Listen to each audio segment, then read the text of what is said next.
Hey guys, and welcome to LITTLEBLACKBOK91. Look, I am back with the sit downs and the interviews as well. Look, we are doing a lovely live sit down with Tari from Kings of Court. Yeah, if you've been watching my reviews, we've been talking about this particular season with the men, and we've seen some interesting dynamics and relationships as we've been going through these episodes. Hopefully you remember Tari. I remember Tari because of the deep conversation that was had with herself and Thaddius, which really opened up a lot of people's hearts in terms of, some of the things that they have been through, and really were able to connect with some of the experiences that you shared with Thaddius. And I saw that you two had connected on some similar life stories and backgrounds as well. So we're glad to have you on here, and we appreciate the fact that you have taken the time out to bless us with your presence. How are we doing today? Hey, Kojan. Thank you for having me. I'm doing good. I'm feeling well. Thanks so much. I love that. I love that. I love that. Well, look, I want to, I want to ask an icebreaker question, because I know I see you fan yourself, so you're a little bit warm. So let's break some ice to hopefully cool you down a little bit. Yes. Cool you down a little bit. Yeah. So I've got just a few quick fire questions, just to break us in. I guess my first question is Android or iPhone? I'm gonna have to go with Android at this point. I'm over the iPhone. Okay, listen. And right now I actually have an iPhone, but you know what? I'm overdoing what the masses is doing. Okay, I really am. Give me the alternate route. I want the other pill. I definitely understand that. I definitely understand that. Makes a lot of sense as well. Okay, so with that, then let me ask another question of my icebreaker. I'm gonna say sugar or salt. Um, I have to go with my See, tongue. You see how my tongue is you jump like too quick now. You sweet? You see, see, you was about to jump. it tried to be sweet. You try to jump. Because the sugar was like, oh, Mm-hmm. I'm like, You you know, slow it down a little. I'm gonna have to go. I gotta be honest with my body. I like sugar. I do. I like it Okay. sweet. Okay. But I'm with sweet, you. This sometimes it was too sweet. sometimes it's too sweet. Sometimes too sweet. You know what? Life can be like that. Serve you something too sweet. You know what I mean? You gotta be careful now. You know what I mean? So I'm with you. Gotta be careful now. Okay. Yes. If you had a plane ticket to anywhere in the world, anywhere, okay, the plane ticket was a blank one, and you could write any place on there. I want to know where you would go to and why. Mm.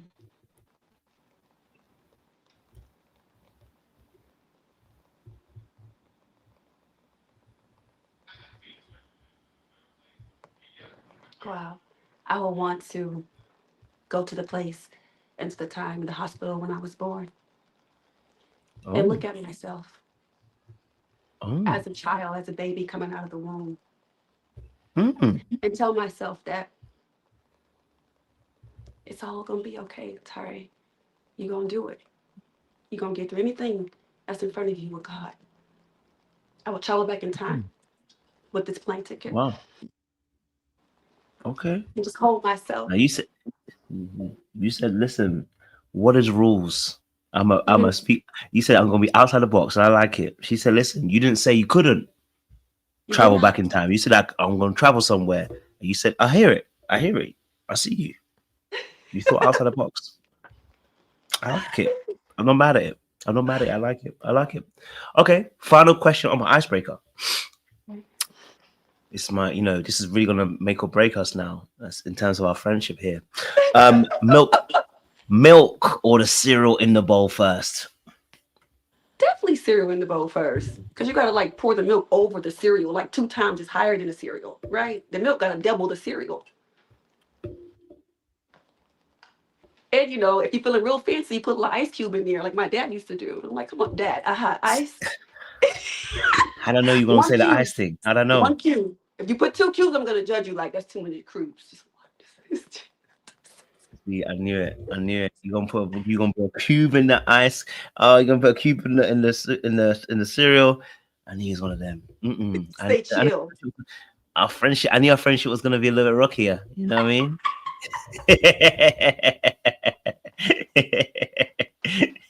It's all love. It's all love. It's all love. We Take all me do as our I things am. differently. You know what I mean? We all do it differently. It's fine. Not a problem at all. Listen, well, you've reached the end of our icebreakers. You've passed our human verification. I believe you're a human being. You know, the way you answered it like a human being. So I think you're not a robot. I think you're not AI. I believe you are a human, and we appreciate that. Okay. All right. We love that. Yeah. Well, listen, let's get deep. You know, see me. I love this the surface stuff, but I like to get deep. I like to have conversation. I like to understand people. And you look like somebody who gets deep too, because you took us back in time on the plane. So I know that you're somebody that has depth to her as well. So I'm going to ask a question, just an open one to understand you a bit more. Who is Tari, and what is Tari's story Mm. from your perspective? Who is Tari? So I'm Tari Legale. My parents named me Tari. My father came in from Bayelsa, Nigeria, and my name Tari actually means love in my language in Ija, in my tribe. Oh, So what I've learned is that I am love, and mm, in this space of learning that I really am the walking embodiment of that. I face a lot of challenges. So Tari faces a lot of challenges in life, right? The good, the bad, because everybody doesn't want love. I know how to receive it, and as I'm walking in these shoes a lot, as being a mother, as being a student in life, as being a model, international model, I'm learning that no matter life is taking me, what course is taking me, that I am to just be that constant source of love. Um, so yeah, that's who Tari Alegale is. I love that. I want to jump on the back of what you just said there as well. You talked about love. And the question that actually came to my mind was, from your perspective, what is love then? Mhm. So love is patient, is Mm, kind, is virtue. Love doesn't judge, right? The Bible would say mm, love is it's that agape love, right? It's something mm, that it's allowing people to be, right? You said our relationship's going to be rocky, right? But I like that you still took me because you allowed me to be, because love can be rocky. But I mm, still want you to know that I am a human, and I actually do feel, and in this space, love is palpable. If it's something, if you accept, that you really can wash mm. away your fears. So I fight my fears with I love. like that. I like that. So let's journey together a little bit here then, because you've mentioned that love is almost like acceptance. It's the ability to be able to allow you to feel free to be just you. Hmm. I want to ask this question then. So when when was the first time you experienced someone loving you? And it doesn't have to be romantic. It just means in general. When was the first time you experienced someone loving you? Well, my mother. Mm. I experienced my mother's love. My mother gave birth to 10 children. Right. I'm Wow. number I'm number 5 out of 10. I am the middle child. Um, but in this space, to see my mother love me and love all her children so differently, Mm. but still that I want the best for you. You know. Um, Definitely think that as a young girl, when you experience, the love of your parents, your mother and your father is something that really kind of lets you know that it's okay to give love. Like you're right, it lets you know that okay, there's an abundance of this thing. Oh, okay, it's okay. I can give you this, and I without feel less. You know, and you're owe it. Like it's yours to have. So because my parents gave it so freely. That's why. So you also said you're a middle child, and obviously I'm firstborn, so slightly different experience, and I love that. Yeah. We have two different vantage points, right? You got the two ends of the spectrum. You got ahead of you and you got behind you, and so a different vantage point of experience in that place as well. You spoke about your mother's love as well in that aspect, and I think that's such a powerful thing because, of course, we come out the womb of our mothers, right? And we have this unbreakable bond because we've experienced 9 months that you don't experience the other parent, right? So it's a very unique experience being a human being in general. And so I would love to delve a little bit deeper into. You said that your mother loved you, and that was a love that really that was the first encounter of that particular love as well. For you, then, experiencing that love and having so many siblings as well, because that's quite a few siblings, right? How did you navigate? And this is a question that's coming to my head. How did you navigate the having so many siblings and also vying for time to receive that love? You know what I mean? Because it's like it's not easy, and it's what I mean. Like you got so many siblings who are around you. Like, how did you navigate? That space of being a middle child and the attention that you would have needed, the emotional care and the love that you would have needed. How did you navigate that? Wow. It's funny. It kind of brings me back to how I navigate the dating scene. I navigate Mm, me being with any other person in a sense, right? Is that, you are my mother, but um, I don't own you. And there's other people here who you love just as much as you love me. And that's okay. Understood. I remember being a little kid and seeing my brother suckle from the breast, and it's my turn. mm, My eldest brother Joseph, I'm gonna call him out. You suckling from the breast milk, and it's now my turn, right? So now I'm upset. I'm mad. I'm furious about the milk. When my mom does let know that there's two, you know, and in that moment, I remember that, oh, I don't be mad at this person. There's enough love to go around for us. There's enough breast milk for us to go around, in that particular mm, moment. Um, but that's what I've learned. So I'm not upset, right? I understand that nothing in life will be perfect, right? Having 10 siblings and sometimes, but I do believe that my siblings helped me fulfill that love that my mom couldn't give me. I got from my older sister. I'm my middle sister. mm, I'm my younger brother, baby sister. I got it from them because they are an extension of her, you know. So I'm so grateful that she gave birth to 10 children. I was like, Mom, how'd you do that? Like, wow, like you are really superhuman. But just being in this space growing up where it's a community, I've learned that we all have different spots and different places and we all add value. And we are a team. mm. We're a team. And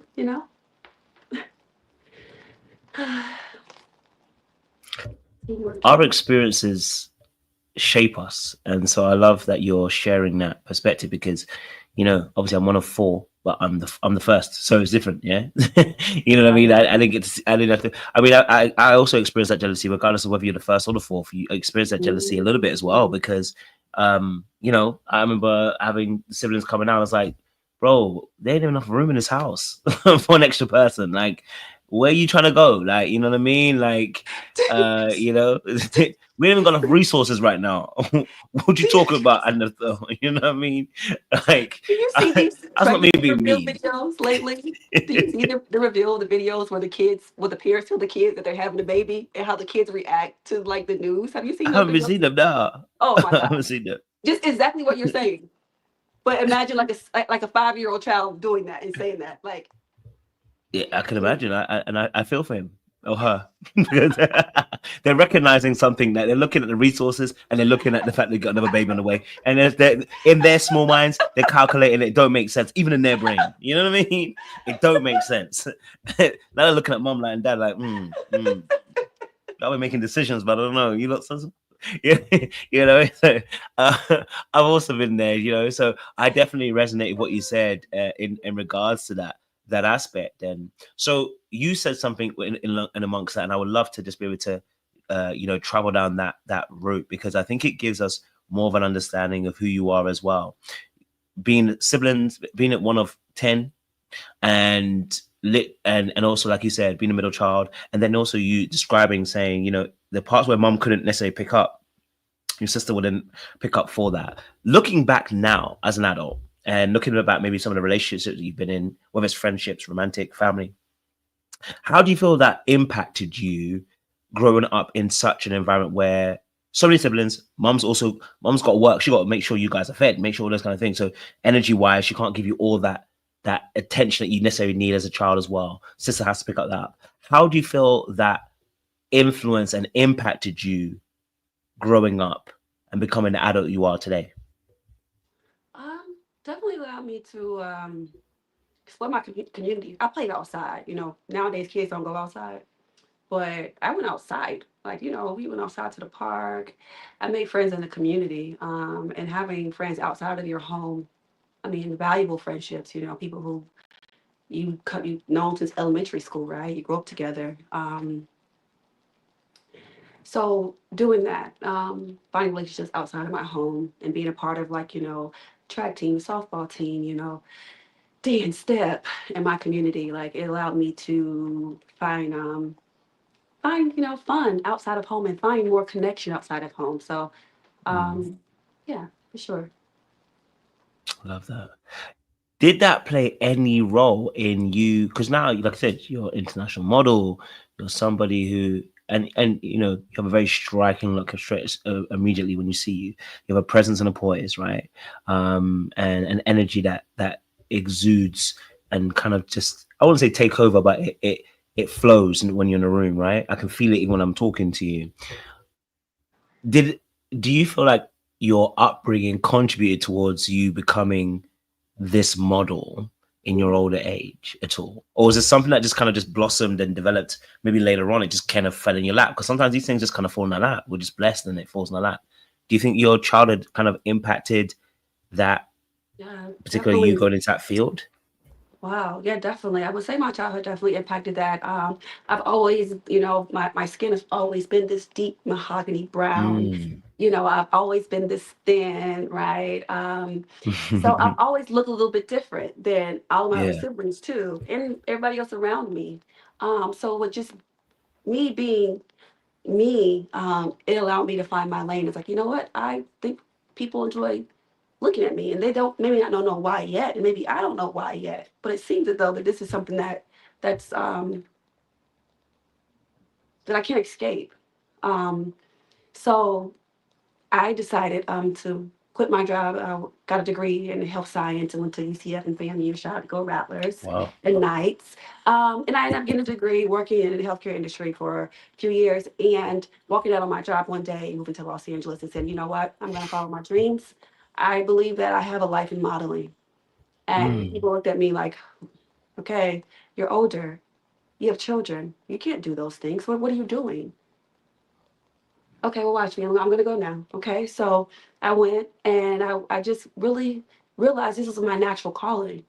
Mm. This is where I needed to be. And I tried to please other people along the way by, going to school, getting a degree that I don't use at all. Um, that I still need the government to clear the debt for because they said that it was. Come on. We're still waiting on our reparations for that. Anyhow, right? I have a degree that's here. They haven't had any return on my value, but modeling has, right? It had a return in terms Mm. of my upbringing and what shaped me to be, the person that I am today, definitely, and allowed the space for me to become exactly who I am, Mm. which is a lot. I want to stick to this theme that you mentioned at the very beginning, love, acceptance. Mhm. I want to fuse that with modeling. How does love and acceptance play a role in your modeling, or how does your modeling influence love and acceptance for you? So love and acceptance play a role in my modeling is when I am always hearing the word no.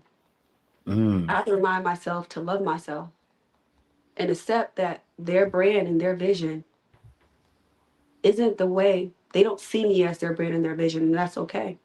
There's a lot of companies that I've auditioned for, any major tech brand or automotive or beauty, finance, industry I've auditioned for. Have I gotten all those yeses? No. And when I Mm. went up, when I turn the television on, someone who looks like me, who speaks like me, who moves in love, that may not be the brand that they hope to show to the world. I don't carry their brand well, and that's okay. You have to understand that love and acceptance in this space as a model, accept the no. right? But don't stop, but continue to love yourself as you accept this no. I'm hearing you loud and clear. So obviously you chased your dream into modeling as a young girl. You know, as you said, you're beautiful mahogany chocolate. You know, as a young individual, was modeling always a dream, or was there something else that you had in your, how do we call it, your vision board in your mind? Like, or was it always modeling for you? So modeling was always a dream of mine. A part of me was afraid to think that I couldn't attain it.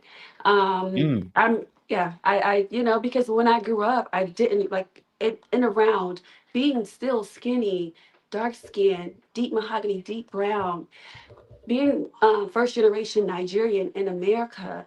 These are some of the things that people ridiculed you on, right? Being, mm, you're an African booty scratcher, which is so interesting to say that today. almost, It's yes. so weird, but Mm. how is what it's like, you know what? I forgive you because you don't know that you're also that same African booty scratcher that you speak of, right? And because you've been brainwashed as well, and I understand. But in Mm, reality, I wanted to let you know that you're a king, you're a queen, you're so much more than what someone in the media is telling you. So early on, I didn't think that, are you sure? I was like, I could do this, but but being how I look is, I don't know, right? So just having my self acceptance and realizing that yes, I am the king and the queen, right? And I will only be lesser than that is when I accept that title that you may say when I was, but I'm not accepting that, right? So I think it's always been in my spirit. I had to fight this mm. in fear still and triumph over them. I love that. Okay. So I guess an intrigue has come into my mind here then, because we have spoke eloquently about you going into modeling career, you challenging status quos, you uh, saying yes when people are saying no, right? They're telling you can't do it, and you're determined in your mind to do so as well. We've tied it into themes of love and acceptance as well. And I also heard you mention about your mother's love. What I didn't hear, and again, if you're willing to talk about it, I'll be happy to travel with you on this part, is to hear more about the impact of your father and his love on your upbringing, and how that impacted your ideas of love and acceptance for you growing up. My ideas from my father's point of view. Hmm. Yeah, so if I want everyone to know, like my dad is through and through Niger man, Mm, very African, mm. and showing emotion is something that African men struggle Struggle with. with, yeah. Struggle. Mm. Um, and also the fact that me and my dad were both Virgos. I mean,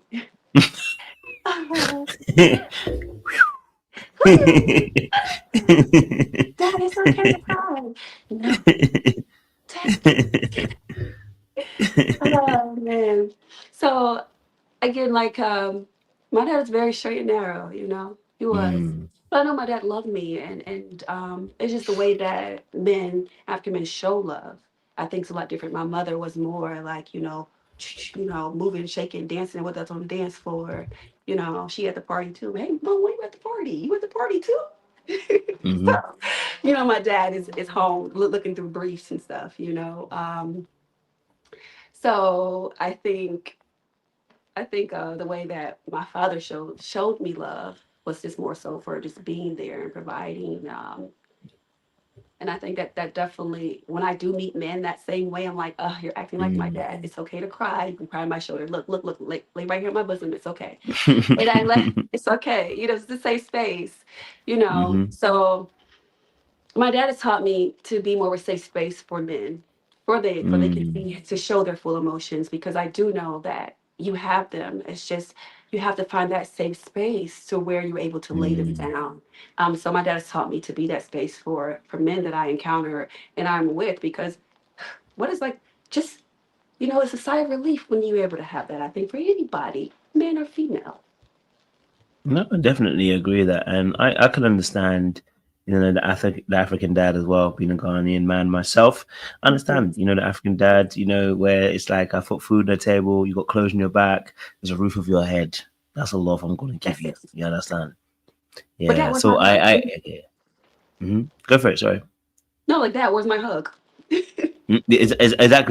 Exactly. And it's funny because I was writing a letter to myself just the other day, and I was like, oh, like, I mean, Dad did do a lot of things. Just the emotional aspect was kind of missing for me, which was what really important. Actually, it impacted me much greater than I realized. Probably a little bit later that I recognize some of the impacts as well. And I think the Mm, same way you're a safe space for men, I find myself in a safe space for women.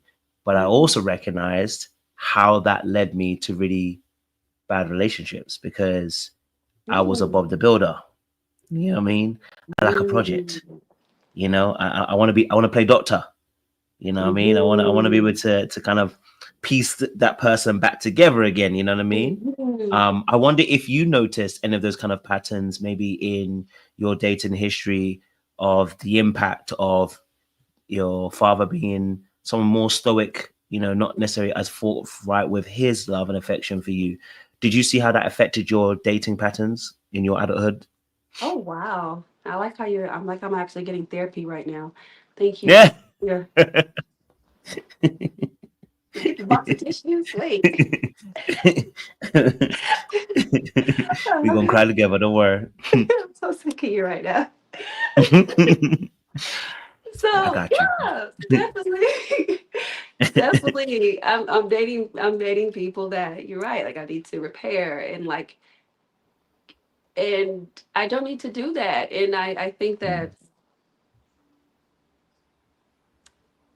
it's hard to I realize to convince anyone that you're a safe space if they've never really experienced a safe space. mm, So why would you be any different, so wow, but I have found myself with people because I want to love them through it or encourage them through it. And it's time that at this point in my life where I'm at is that I need for you to meet me where I am, and we can do this thing, but I can't go back to ignoring red flags. These are red flags, nice. right? We can't just keep ignoring them and such because we want the best for them. Well, do you want the best for you? Because I want the best for you. Mm, Black man, look, I want the best for you. I promise you, I want the best for you. Because the best for you in turns means the best for me. me. Right? Yeah. And when it's like this, it's that's all I really want to see is our evolution, our rise, to where our DNA suits us to be, right? Mm, Not about money, materials, things that you have. It's what our DNA is where it has placed us. So I want mm. that for you. I want you to see that about you. So I've gotten in situations where I'm like, come on, black man, you got it. Come on, Rocky Balboa. We are at gym training. I'm tired. I'm tired. Okay, I'm tired. I'm gonna do that no more. I definitely hear that. No, yeah, no, no. I get it. I get it. And like I said, I empathize with you because, like I said, it's the same road I've been on, and actually, funny enough, and when I asked the question, it was it was one of those questions, but it actually got me thinking too, because actually, like when you just said that, it's it is that need to want to be a safe space for other people because I never really necessarily had that. So it got me thinking when you said that, and when you said those lines about being a safe space for men. I think that's such a powerful thing because oftentimes our trauma becomes a thing that we actually use as a superpower to heal the world with because it's something that we've experienced we don't want other people to experience. So Mm. I loved when you shared that as well. For you then, international model. I'm intrigued because I have, of course, we always see models. We see people walking down the runway, or we see magazines, or we see, we get a glimpse of what that really means. What does it mean when you are a model? Because I know that word is so familiar to all of us, but Yeah. what does it mean when you are a model? What is that? So being a model, I mean, you represent the Mm, brand that you're hired for, whether it is Volkswagen, WhatsApp, Samsung, Google, Delta, Fenty, Marc Jacobs, Mm, Coldplay, Alicia Keys, Susan G. mm, Komen. Like it's the mm. brands, Nikes, Adidas. It's these major brands that you are now, that they've now picked you out of thousands of people Come to on. now be the face of what their product is to the world. Like, so I realized that out of all the auditions I've had, the ones that I didn't book and did book, it's like, wow, there's a distinct difference from brand to Mm, brand. You get to learn that. Like Amazon, you know, certain things Amazon want, and certain things that Nike wants, right? Every brand has a different thing, right? Calvin Klein. Um, and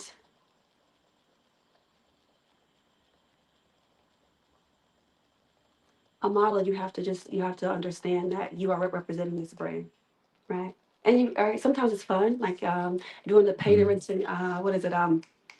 YC video, Auntie Lavina, like Puerto Rican and Nigeria, shooting that in Lagos, and being like the Auntie Lavina of that video, like that was something very fun, right? It was with my culture, and it was just I was able to be home and shoot that and be, you know, a model for something like this right here. So it can range. Mm, But I will mm. say, being on set is fun. Being a model is fun.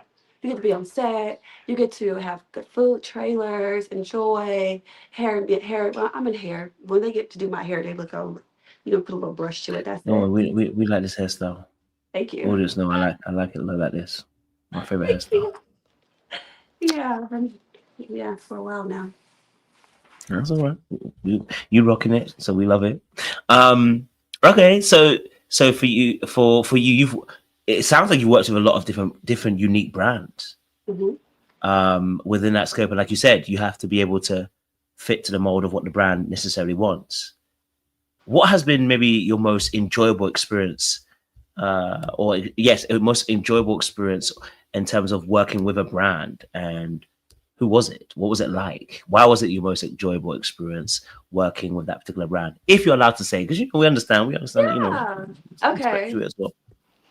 So my most enjoyable and purpose-driven ads that I've been on was it was a PSA, a public service announcement, and it Ooh, was for Susan G. Komen. And Susan G. Komen, okay. she's over cancer awareness. Hmm. And this particular ad was over breast cancer awareness, focused solely on African American women. I mean, Wow. all the makeup artists were African American. The director, Ooh, African American. Alicia Keys was in it, Vanessa Bell Calloway. A.V. Rockwell, who went on to direct Tiana Taylor in her short film that went really, really well. She was an up and coming director back then. But I did a commercial with everyone's on set. It was a requirement for them to be of African descent. And mm, working in a brands where that's not the case here in Los Angeles I see. was that was the most purposeful one that I can say that I enjoyed the most because everybody got each other. And it spoke to letting Black women know that breast cancer kills us at a higher rate. Mm, You know, it was educational and also was purposeful because my grandmother, she did die from cancer and from sorry breast to hear that. cancer. Yeah, so it was something that I felt the most empowered from. You know, it wasn't just about wearing, you know, a nice dress or a nice sneaker for Nike or Amazon or whoever. It was more so that it was purpose driven behind it. So I can never forget that particular experience. That sounds amazing, especially the fact that you got to meet Alicia Keys. Yeah. So, Alicia's beautiful. Listen, yeah. Because I keep on falling. I'm, So sorry, I can help myself. I don't blame you. I don't blame you. That was poor. That was bad. I won't tell your secrets. Yes, I'll keep your secrets. I won't thank tell you, thank you. Please don't tell her. you. Um,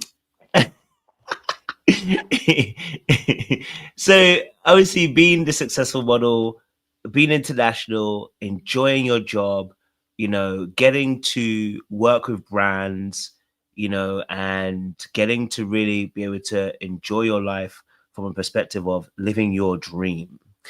Um, how does romance fit into this? Because what has been your romantic experience been like? You know, because you mentioned obviously having a child as well. So, what has been your romantic experience been like? What's it been like dating?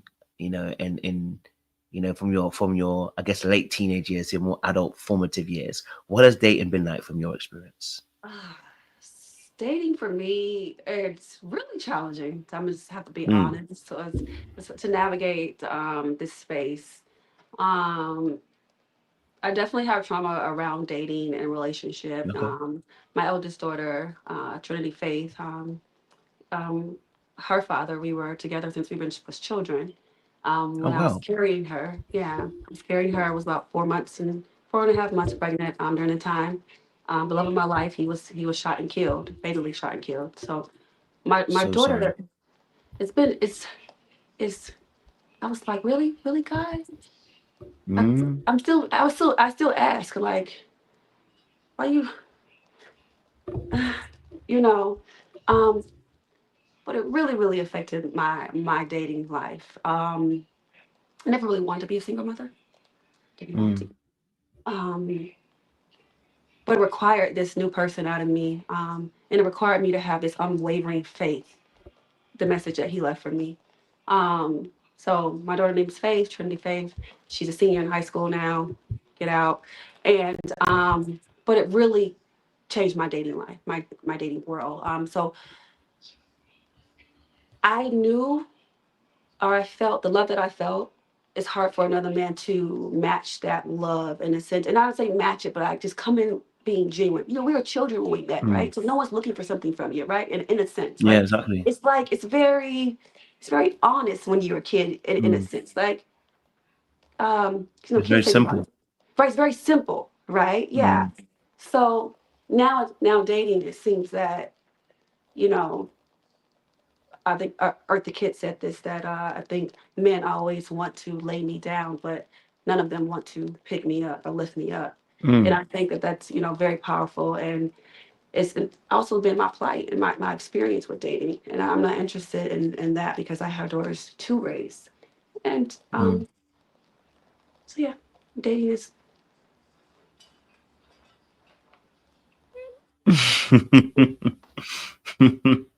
okay. I hear it. It's a minefield. Um, wow.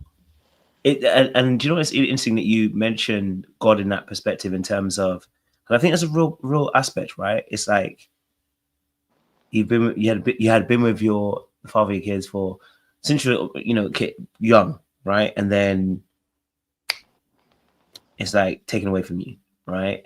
And there is that honest conversation that I guess believers have, which is that why? You know what I mean? Like, did you ever feel like that why got answered for you? And if it didn't, that's fine. I'd love to know that answer too. But did you ever feel like that why got answered for you? Mm. If I believe, if I say that the why was answered for me, it it would challenge this, and why do I still cry 18 years later? Mm, Um, but why, if we have to go to spiritual level, that's where we just really where it is that mm, faith, right? To keep going, faith to keep believing. Um, and sometimes people can't help you in the physical world. They must go to the spiritual mm, world to move you along. And we don't want to let go of these people, our mothers, mm, our lovers, fathers, our aunties. We don't want to let go of these people. Um,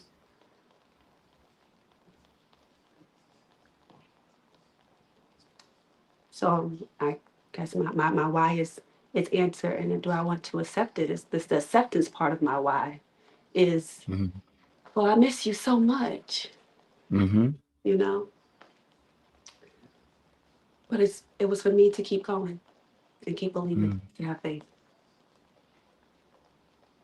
If you don't mind me asking, what was your fondest memory of him? Mm. Okay, so Troy Harden is his name. He was a professional boxer. He just had his first HBO bout. Trained with, Come on. Buddy McGirt and Floyd Mayweather. Upcoming prospect. Just turned pro. Excited for Mm-hmm. him. Super excited for him. This man had discipline. Okay? Mm. Discipline. Say it again. Discipline. Discipline. He was committed. You know, I admire a man who's committed and set on his goals Mm. and what he wants and wants to achieve. That inspired me. He inspired me. Um, so the fondest moments of us is just being in his presence. Um, I was super over the hills in love with this man. Mm. um, but really, I remember his discipline alongside his Mm. smile. Definitely his smile. I love that. And one last question in that area: love and acceptance. That's what we've been talking about. Yeah. In what ways did Troy embody love and acceptance for you in your Mm. relationship? I met Troy since I've been a little kid, right? So I've been a young girl. So he saw me in every stage of my life and to my Mm. early 20s. So this is hilarious because my teeth here, it's an inside thing now. I have to share with everybody, I guess. Right? When I was younger, I had a space here at the bottom of my teeth. And I was like, I'm gonna get braces one day. I'm gonna get it covered. I'm gonna close it. I'm like, and every time I say that, he would just kiss the tooth area there. And they just kiss it. Like you're like, but I love it, you know? And I remember this because he made me feel accepted, even though I'm thinking I need to have, no spaces, straight teeth, everything perfect, perfect, perfect, perfect. But he Mm. accepted me as I was, this deep mahogany brown girl, tall, skinny, with a space in her tooth. And he loved me just how I was. So I think that was, he always showed me love and acceptance, even when we disagreed. Mm. Mm. That's beautiful to hear. And I think just watching you answer some of those questions, look, obviously we've been quite deep for the last 40 or so minutes, but your answers surrounding him sent, I don't know, a bolt of bolt of light, because your energy, your smile just started to radiate as soon as you started speaking about him. You know what I mean? And even now you're smiling again. So it's like he embodies something that gives you a lightness. It feels like when you're talking about him, I hear the lightness when you speak about him, about the way he loved you, he accepted you, he treated you. Um, and I think I just love seeing that. When you're talking about him, and then the light just kind of fills you up as well. So it's powerful to see. That's what I wanted to mention. It's powerful to see. Yeah. You know. Yeah. I Okay, miss my homie. I miss my homie real bad. That's all. and it's understandable. Yeah. It's understandable.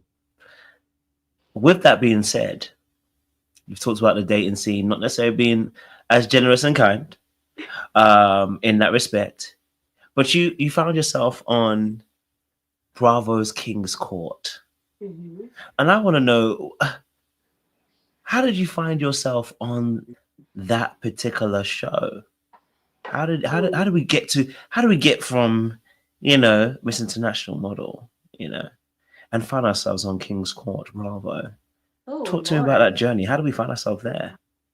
It was a dark road, okay? It's very dark road. There was no lights. We can take light. It was no lights. Okay, so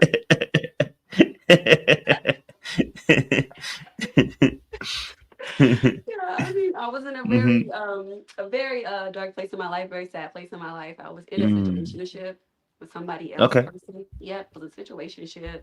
I was feeling real low, feeling like, wow, what am I Mm. doing with myself? This is crazy. Um, and I saw the opportunity one of the casting, and I saw it. And the questions they were asking for the casting is, are you looking for your king? Are you tired of looking for love? Do you want to feel like you belong? Do you want to feel Mm. empowered? Well, apply here, and you can, Mike, meet your king. I'm like, what? I'm literally crying as I'm like typing it. I'm crying like I'm tired. See, oh my goodness. Tari. I'm signing myself up, right? Hmm. Literally, literally sobbing. Um, in hopes that this man that I could potentially Mm, meet or be with lead me into the right direction of finding my king. mm, Because I was looking for him. I was tired of dealing with anybody else other than that. Um, mm, so yeah, producers got back to me. Long story short, they got back to me. They saw I was a great fit for the opportunity, and boom, now I'm in Atlanta, Georgia, in a house full of women and three kings, mm. crying. Crying. Oh, you Down a good? long road. Yeah. Down a very dark road as well too, so I get it. You know what I mean? Yeah, I hear it. There was some light at the end of the tunnel by application, so I get it. I get it. So going down that dark road and then finding a little bit of light, seeing that there's kings. I want to know, like, do you know what you want from your king then? So I know, obviously, we know that you've had a great experience in the past. Do Sorry. you know what you're looking for in your king? What is Tari needing from her king? What does Tari need from her king? So what I need from my king, um,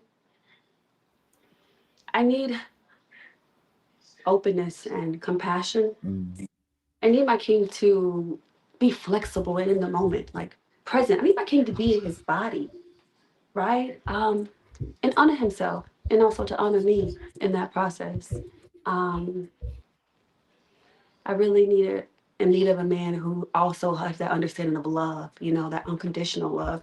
Because what I do believe is what I've learned that they say that a man is the only person who doesn't get unconditional love. I think who said that joke? Was that Michael? Chris Rock Chris Rock. saying that Yes, he about just men Chris are Rock not said that, undeserved. right? He said, dog get love, baby get love, da da da. With a man, and that's awful.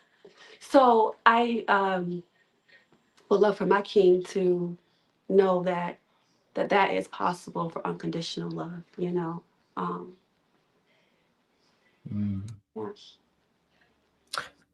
Being on King's Court, Bravo, season one, you get to come in, um, and you see three kings. We know obviously that you end up having a connection, conversation, if I should say that. So getting to experience Thaddius in that space. What was the connection like from your perspective between you and Thaddius? Because editing is editing. You know what I mean? We get to see what we get to see. But what was it like from your perspective, connecting with Thaddius in that space? Wow. So my experience with Daddy is that's what he goes by Hmm. now. No longer Daddy, it's Daddy. The world gave him that now. So my connection with Daddy was Hmm. it was a space where upon meeting Thaddeus, I felt very close to him. Mm. Very like familiar with Okay. him. And I do believe our familiarity with each other really bothered the other women because it was more so like a natural thing for us. And this is something that I am now later now can go back on and say. And when I said this about Thaddeus, I said that Thaddeus gives me like love of like my family, of my brother. Like I'm getting like our connection is he really cares about me, so he must be my family. Mm. And as our episode plays out on television, um, I do believe that it appears that we're romantically involved in it's more of a love, like it's that kind of thing. This has helped me unpack some trauma about how I feel about men and how I categorize them. Because what I was doing and what I seem to have been doing wrong is because when a man loves me and doesn't want anything from me and genuinely wants me, oh no, that's my brother. Like, okay, he doesn't, that's my brother. We're just, we're here. But those are the men that actually could should put as prospects. Oh, this man loves Mm. me without anything from me. Uh, so this seeing this have helped me unpack, and now Thaddius and I were able to, have that, that reconcile now post show and that atonement with each other, because I now can see what other people are seeing. And I can also see what I've been making my mistakes on in the man that I'm choosing. Um, Mm. yeah. Um, so it took time for it took time for us now for me to go back and just understand that, wow, we felt familiar with each other. People were upset about that around me. Now I'm looking at it, like all the girls were kind of like, of course, being catty in a sense when we would interact. And now I can understand why. Oh, I think someone called her. She'll be back. It's usually someone calls her, and that happens.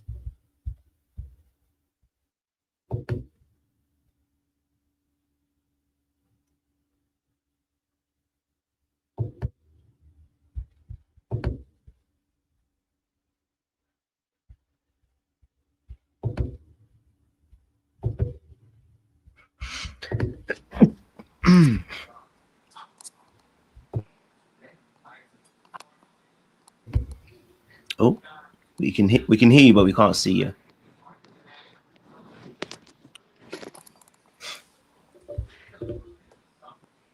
I think we can hear you, but you can't see you, Tari. I don't think she can hear us actually. You might have to pop out.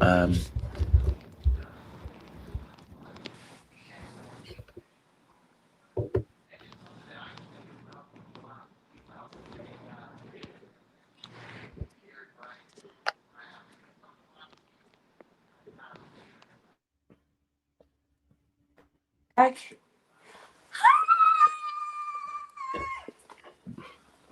Hi guys, and we're back. Hello. Yes, sometimes it happens. Happens. So you're good. No, you were just saying. Well, talking about the Thaddius situation, in terms of what you were learning and the love and understanding that you got about yourself through that experience as well. Um, w- we know, obviously, in the episodes, you guys obviously had a conversation, which I'll get to in a second. But the first one was, obviously, you ended up having a little bit of a tiff with one of the ladies. It seemed like there was a miscommunication, if you want to call it that, where there was a little bit of, just energy. I want to know what was going on at that point. How did you and Ariel end up in that situation where, we're getting a little bit of a back and forth? Ariel's biting, you're biting. Everybody's giving a little bit of a sweet, I call it a sweet sour response. You know what I mean? It's sweet, but there's a little bit sour with it as well. How did we get to the place? What was going on? What was happening before that? How did it lead? What was leading up to that situation between, you and Ariel's, discomfort in conversation? Okay, so Ariel, hey Queen, shout out to Ariel, one of the queens of the house. Mm-hmm. I know she had a love for Thaddeus. She liked him. They had a connection. I came into the house. Now there's, could be, an issue. Maybe other women are beginning to feel uncomfortable and threatened. That other woman also was having the same experience opportunities them. Again, I'm the type of person, because I grew up with a lot of family members. There's space for us all. Tyson put up a list. Put the list up. Allow ladies to sign up to join the list if they want to have time to speak to you. We're all trying to have our experience. We can't have it if you're sitting at a door like security over this grown man. You're like 4'2", and you want to be security for a grown man. We're not. Please. That's not what's happening here. Allow these men to go through their experience and find their queen. And if it's by the list, to allocate the time, because if you didn't, you wouldn't even move from next to him. You would just stay there. So I believe that our differences in terms of how the man went about meeting the women clash. And I don't think it was a misunderstanding. I was very clear that I support the list and that was okay. She was clear that she did not. And I'm foolish for believing that that's a great thing. Um, she attempted to say that she will sign me up on the list. I said, I don't need her to sign me. I don't need you to sign me up. I'll find my own time. I'll speak with the kings on my time because I don't need you to also be security over my experience. Like, allow Mm, me. Don't tell me what I'm thinking. I can tell you what I'm thinking because I am telling you what I'm thinking. I felt that she wanted to just infringe, but due to her own insecurities or her own things that she needs to sort amongst herself. But I don't care for that. I don't. And if some people call it sweet, salty, spicy, I just call it is that we don't have to agree with one another, and that's okay, you know. But I don't need you now infringing on me because you're upset about something. Are you mm, nervous? mm. Could be. That's Could usually it's be. fear. Usually it's fear that drives that. So more than likely. Mm. Speaking of fear, you and Thaddius had a conversation, which became, I guess, one of the pinnacle pieces of the show. Right, it garnished a lot of people to view the show as well. You and Thaddeus had a conversation around about him not wanting kids anymore, Hmm. which then opened up a dialogue, which was very potent, very powerful, very deep, traumatic, but very real. In a space where Thaddeus was opening up and sharing that he had been a product of, I'll say the R word because YouTube, censoring. And you also were able to identify with him in regards to his story because it was also close to home. Um, and I guess obviously we got to see a further conversation later on in the show with you guys talking about it and having that sit down and really having this vulnerable moment of talking about your individual past to each other as well. Um, and that led obviously to the fact that he said obviously that he doesn't feel that the right space, right timing in terms of dating for you. From your perspective and that conversation, how did that impact you having Titus? I call him Titus, even though his name is not Titus. It's Thaddeus. But how did it impact you having someone like Thaddeus kind of sit down with you and just have that open ended conversation, and really be able to go deep and not like shut you down or shut you out or dismiss your feelings or anything like that, because it was a little bit of a tense conversation before that. Before it got to that point, right? So what was your experience of that particular conversation? What was your recollection? Hey, English Recollection. thank you, recollection Recollection. of that particular conversation with Thaddeus. With that vulnerable piece that you guys discussed. Watching that on screen and also just experiencing it in the moment. It was a very casual like time. We were just all sitting eating, and it was just like, wow. Um, he shared with me how he came about, and what it immediately impacted me because I instantly just thought of all the women, including my mother, who have experienced that, but still chose to bring life. And as a mother, it impacted me in a way too because I've been in this space in situations where we have the right to have life or not, no matter how it happens, in a sense, right? So it spoke to the strength of his mother, of my mother, the strength of Black women, the strength of women in their entirety of how and the sacrifice. Because had his mother made the decision to not bring life, right? Thaddeus, who does so much for the youth foundations, we wouldn't know this man at all. I wouldn't have had this experience. He wouldn't be able to heal me, help heal me. So it hit me in a way, in that way, because I thought about what if I didn't have my sibling? What if I didn't have Mm, that rooting and that love and that hug and that conversation and that help with my college application and help with college finances? What if I didn't have that? If my mother decided that what happened was far greater than this life?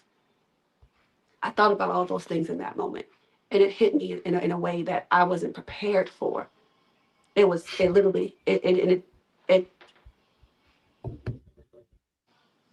it poured from my body and I had no control of it. That's how I knew in that moment that, wow, I am having a moment where I'm able to say this out loud and have the conversation about it. It's not a secret anymore. It's not just in the hurt, is not in, it's now out. And now it's get a chance for me to be able to heal through this process. And I appreciate Thaddius for allowing me that space to have that little moment, because I didn't know that I was holding on to all this pain. Because I never said this out loud. Mm. So to be able to free myself of that. And I didn't intend on to be in the front of the entire world. That's not what I intended on for it to be. It was just this man was able to pull this out of me, um, that no other person hasn't been able to do. So Mm. that's my healing in that space. And I don't know if I was prepared for it, no. But when I signed up for this opportunity, I was open to what God had for me. So it was good to be able to, be a part of the show and leave the show in the way that I did. I appreciate that space to be able to do that. So thank you, Bravo, for allowing that space and that time for me to, you saw something in me that I may have not seen. And you knew that there's a space for me to grow and learn in this opportunity. And that's what I'm very grateful for. Mm. I love that. And I know our time is drawing to a close. So I guess my final question in this space then for you is, that question was, at the time it was, you're not ready to give love the way that Thaddius needed it. And he also felt like, you know what, it wasn't the right time for you also to love, and be loved in the right way, right? And this opened up that I'm guessing another journey for you. So the question I'm asking is Tari ready for love now?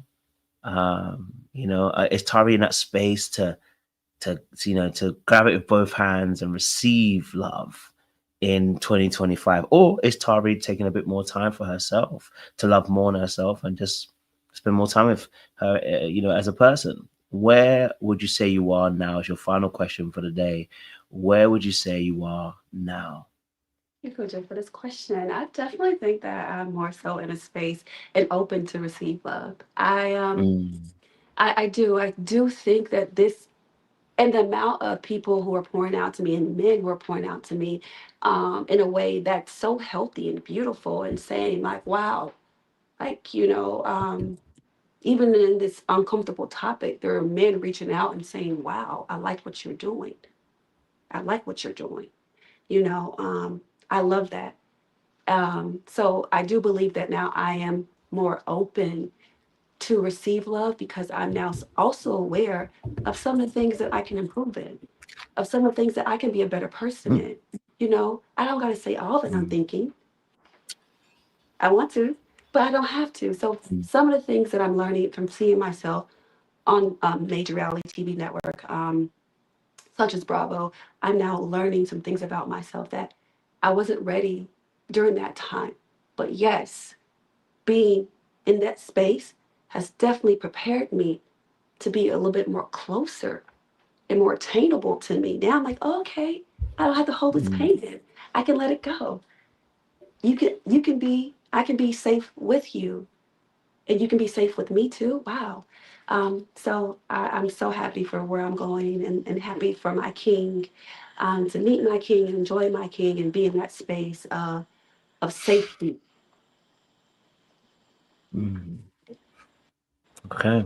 I love that. I love that. So we're gonna bring it to a close, Tari. And you Okay. know what? I've appreciated this conversation because it's been full of life, full of energy. It's been deep, and I love the fact that we've been able to have a conversation with eloquence, and of beauty. I think that's also an important thing for me. And you've shared quite a bit, and I know that if we were to go on for 4 or 5 hours, we would talk. Because I think it's just so easy to talk to you. Um, I guess for parting words as a finisher, as we go away, and we're going to say bye to the audience. Any last words that you'd like to say for any lady who is maybe going through something that you've gone through, as a parting gift as we go about our way? Yeah. For any hi queens, hey girl, hey. Um, I really want you to know, queens, too. honor yourself. Really be who you are. Um, no matter what the man is, you be who you are. Honor yourself at all times. And it's okay to be yourself, right? It's okay to be absolutely who you are. If you meet a man who wants you to always wear a wig, don't be with him. Okay? Just let me tell you that right there, because that means that he's not accepting you as you are. Not to say you can't do it, but I really want you to know that you don't have to be something else outside of you all the time for somebody else. It's hard to kind of find your healing in that way. If a man can't love you as your natural state in your natural space, then there may not be the person that you may want to be with. Don't try to like fix them like we try to stick around, fix people and, mend them. No, go find your king. Um, and always wear your crown, honor yourself all the time. And always have your fan too. You need a fan, okay? Not those electric fans. You gotta, you need these kind of fans, these real fans. Listen, I definitely hear that. I think I've got mine somewhere around here, so I have to tap into that as well. We'll get But you a fan. listen, I need to get one of my Ankara ones, but I've come I'm back gonna to send you Motherland for that one. one. Yeah, I know Yeah, you're in Ghana, but they make these in Ghana for sure, for sure. But if you for don't sure, have for one, sure. I'm gonna send I'll you one if you don't receive. have one. I receive. Are you selling those as well? Are you selling those as well? I am. These are on my site, Okay, tariallegally.com. They are. Check them out, but we'll make sure that you get one for sure, okay? okay.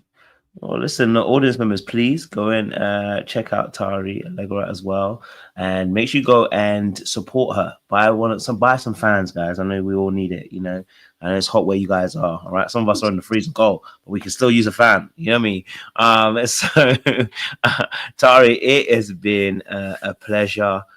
As well, I will put your website in the description as well, because I think people are asking where I can find that site as well. But audience, thank you so much for being a part of this conversation. It's been warm, it's been beautiful, it's been inviting. And Tari, thank you so much for listening to the call and coming on here and just having that conversation with me. It's been a powerful one at that as well. So thank you very much. Thank you. All right, audience, listen, the only thing I wouldn't do, stay out of trouble, and we'll see you soon. You know what time it is.